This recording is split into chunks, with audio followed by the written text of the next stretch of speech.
وجود أسماء مثل عمورة، بولبينا، حاج عيسى قائمة المنتخب الجزائري بدون بنجح وإسماعيل بن ناصر. شاهدوا تفاصيل.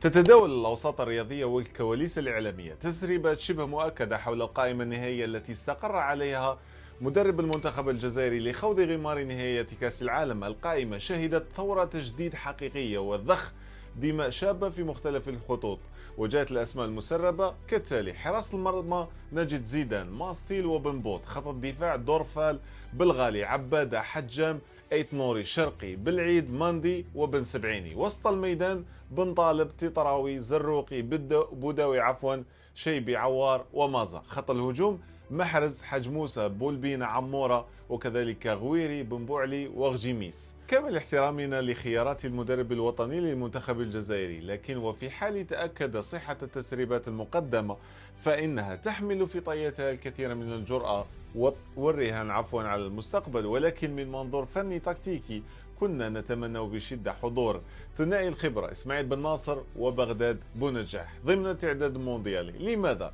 غياب بن ناصر سوف يحرم وسط الميدان من الرئة والمحرك التكتيكي القادر على ضبط الإيقاع في المباريات الكبرى، بينما يمثل غياب بونجاح خسارة للمهاجم القناص ذو الخبرة الطويلة في المواعيد الحاسمة، والذي يملك البروفايل البدني والذهني اللازم لمقارعة دفاعات المونديال. الرأي الفني في هذه التشكيلة: إذا نظرنا إلى القائمة بعد التحليل الفني نجد أن المدرب قرر بوضوح القيام بعملية إحلال وتجديد شاملة، مضحيا ببعض الأوراق. الحرس القديم لحساب جيل يمتلك حيوية أكبر وفترة عطاء أطول. إيجابيات ونقاط القوة: الحيوية والسرعة في الهجوم. وجود أسماء مثل عمورة، غويري، حج موسى، بولبينا يمنح المنتخب مرونة تكتيكية هائلة وسرعة فائقة في التحولات الهجومية والتي هي المرتدات، وهو السلاح الأبرز في بطولات مغلقة مثل كأس العالم. الأطراف والدفاع العصري. وجود أسماء مثل ايت نوري، دورفال وحجام يمتلك المنتخب أظهرة عصرية قادرة على تقديم الدعم الهجومي الممتاز وصناعة اللعب من الأطراف. الجودة الفنية في الوسط. خط الوسط يمتلك بروفايلات مهارية ممتازة مثل عوار، مازا وشيبي، قادرة على الاحتفاظ بالكرة والخروج بها تحت الضغط. غياب بن ناصر وبنجاح مؤثر. نقص الجرينتا والخبرة في المواعيد الكبرى. كأس العالم ليس بطولة لتطوير اللاعبين، بل هو بطولة التفاصيل الصغيرة.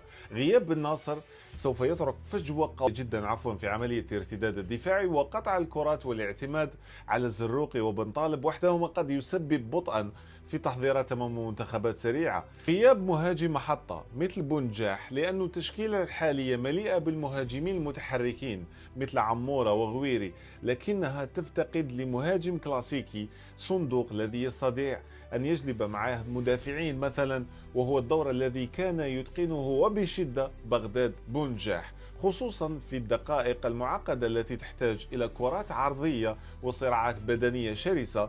ثقل القيادة باستثناء رياض محرز أعتقد وبن سبعيني وكذلك عيسى ماندي.